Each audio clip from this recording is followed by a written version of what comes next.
नमस्कार. सर्वप्रथम सर्व स्वामी भक्तांचं आपल्या या स्टडी पॉइंट या यूट्यूब चॅनलमध्ये मनापासून स्वागत आहे. एक अतिशय अंगावर काटा आणणारा अनुभव आहे. जास्तीत जास्त स्वामी भक्तांनी पाहावा एवढंच या ठिकाणी अपेक्षा आहे. बघा, सोलापूर आणि अक्कलकोट हायवे जे आहे, त्या हायवेवरती रात्रीचे 12 लुटारू आले आणि अंगावर काटा आणणारा हा सत्य अनुभव आहे. रात्री 1:30च्या आसपास म्हणजे 1:30 वाजता हायवेवर हातात कोयते घेऊन आलेले ते 12 लुटारू अचानक लहान मुलांसारखे रडत का पळाले? पोलिसांनी जेव्हा त्यांना कारण विचारलं तेव्हा ऐकून इन्स्पेक्टर देखील सुन्न झालेला आहे. याबद्दल संपूर्ण सविस्तर अपडेट काय आहे ते जाणून घेण्या अगोदर तुम्ही जर आपल्या स्टडी पॉइंट या यूट्यूब चॅनलवरती जर नवीन असाल तर आपल्या या चॅनलला लगेचच लाईक आणि सबस्क्राईब करायला विसरू नका. चला तर मग वेळ वाया न घालवता सोलापूर आणि अक्कलकोट हायवेवरती नेमका अंगावर काटा आणणारा अनुभव काय आहे, ही सत्य घटना काय आहे ते या ठिकाणी आपण जाणून घेऊया. बघा, सर्व स्वामी भक्तांना विनंती आहे की जे जे स्वामी भक्त आहेत कृपया कमेंट करा की श्री स्वामी समर्थ. बघा, सोलापूर अक्कलकोट हायवे आणि रात्रीचे 12 लुटारू, ही घटना आहे प्रकाश आणि त्यांच्या कुटुंबाची. प्रकाश मुंबईहून अक्कलकोटला स्वामीच्या दर्शनासाठी निघाला होता आणि सोबतच त्यांची पत्नी मेघा आणि 7 वर्षाचा मुलगा आयर्न होता. प्रवासात उशीर झाल्यामुळे सोलापूर ओलांडायला त्यांना रात्रीचे जवळजवळ 1:30 म्हणजे 1:30 वाजले होते. अक्कलकोट अजून 40 किलोमीटर दूर होते. रस्ता एकदम सामसूम आणि काळोखात बुडालेला होता. आजूबाजूला फक्त नी काटेरी झुडपे आणि ओसाड रान होतं. गाडी वेगात होती. अचानक एका वळणावर प्रकाशला रस्त्यांच्या मधोमध मोठे दगड मांडून ठेवलेले दिसले. त्यांनी जोरात ब्रेक दाबला आणि कर्र असा गाडीचा आवाज आला. गाडी दगडाच्या अगदी जवळ जाऊन थांबली आणि प्रकाशला संशय आला. ही नक्कीच लुटारूंची पद्धत होती. त्यांनी रिव्हर्स घेण्याचा प्रयत्न केला, पण गाडीच्या मागच्या काचेवर जोरात या ठिकाणी फटका बसला. धडा.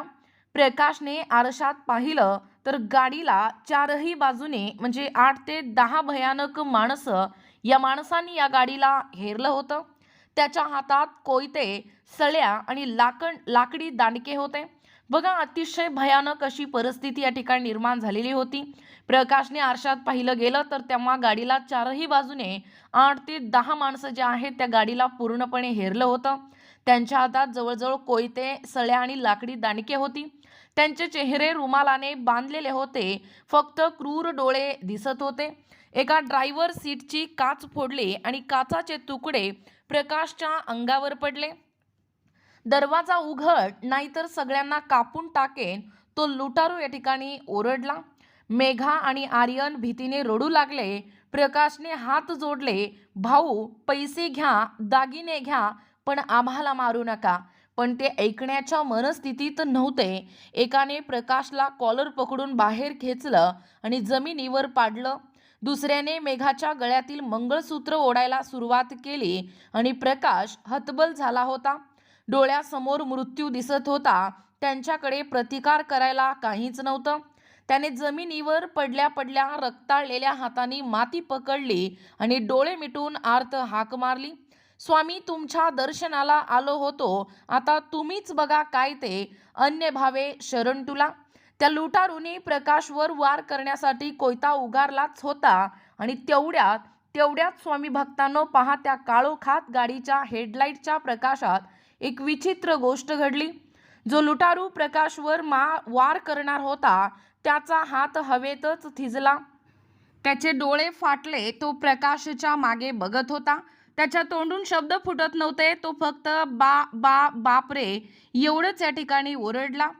बाकीच्या लुटारूंनीही प्रकाशच्या मागे पाहिलं आणि त्याच्याही हातातले कोयते गळून पडले. जे क्रूर लुटारू मगाशी जीवाची पर्वा करत नव्हते ते आता लहान मुलांसारखे किंचाळत सैरावेरा पळू लागले. काही जण काटेरी झुडपात पडले तर काही जण गाडीला धडकले, पण कोणालाच मागे वळून बघायची हिंमत नव्हती. अवघ्या 10 सेकंदात सगळे लुटारू गायब झाले. प्रकाशला काहीच कळलं नाही. त्याने मागे वळून पाहिलं, तिथे कोणीच नव्हतं. फक्त ओसाड रस्ता आणि वारा या ठिकाणी वाहत होता. प्रकाशने घाईघाईने गाडीत बसून गाडी सुसाट पळवली आणि थेट थेट अक्कलकोट पोलीस स्टेशनमध्ये गाठलं. पोलिसांनी प्रकाशची तक्रार नोंदवून घेतली आणि लगेच त्या स्पॉटवर टीम पाठवली. दुसऱ्या दिवशी सकाळी पोलिसांचा प्रकाशला फोन आला, साहेब तुम्ही नशीबवान आहात, आम्ही त्या टोळीतल्या दोघांना पकडलं आहे आणि ते अट्टल गुन्हेगार आहेत, त्यांनी अनेक खून केले आहेत. प्रकाशने विचारलं, पण साहेब ते पळून का गेले? माझ्याकडे तर काहीच हत्यार नव्हतं. तर पोलिसांनी जे उत्तर दिलं ते ऐकून प्रकाशच्या पायाखालची जमीन सरकली. खरं तर इन्स्पेक्टर म्हणाले, आम्ही त्यांना हेच विचारलं तर ते थरथर कापत म्हणाले की जेव्हा ते तुमच्यावर वार करणार होते तेव्हा तुमच्या गाडीच्या छतावर त्यांना एक 10 फुटाचा धिप्पाड जटाधारी माणूस उभा असलेला दिसला. त्याचे डोळे आगीसारखे लाल होते. बघा, अंगावर काटा आणणारा हा प्रसंग आहे. त्यांचे डोळे आगीसारखे लाल होते आणि हातात एक प्रचंड त्रिशूळ होतं. त्याने फक्त एकदा हुंकार भरले तर त्या लुटारूंचे कान बधीर झाले. त्यांना वाटलं तो राक्षस त्यांना खाऊन टाकेल म्हणून ते जीव वाचवून पळाले. प्रकाशला आठवलं त्या क्षणी तिथे कुणीच नव्हतं, पण तरीही तिथे कोणीतरी होतं. ज्या मातीवर प्रकाशने डोकं टेकलं होतं ती साधी माती नव्हती, तर ती भक्तांच्या रक्षणासाठी आलेली स्वामीची साक्ष होती. बोला एकदा कमेंटमध्ये श्री स्वामी समर्थ. म्हणून तुम्ही एकटे आहात असं तुम्हाला वाटतं तेव्हा तुमची सर्वात मोठी चूक असते, कारण स्वामींची सावली नेहमीच तुमच्या डोक्यावर असते, फक्त ती संकटाच्या वेळीच दृष्टीस पडते. म्हणूनच अशक्य ही शक्य करतील स्वामी.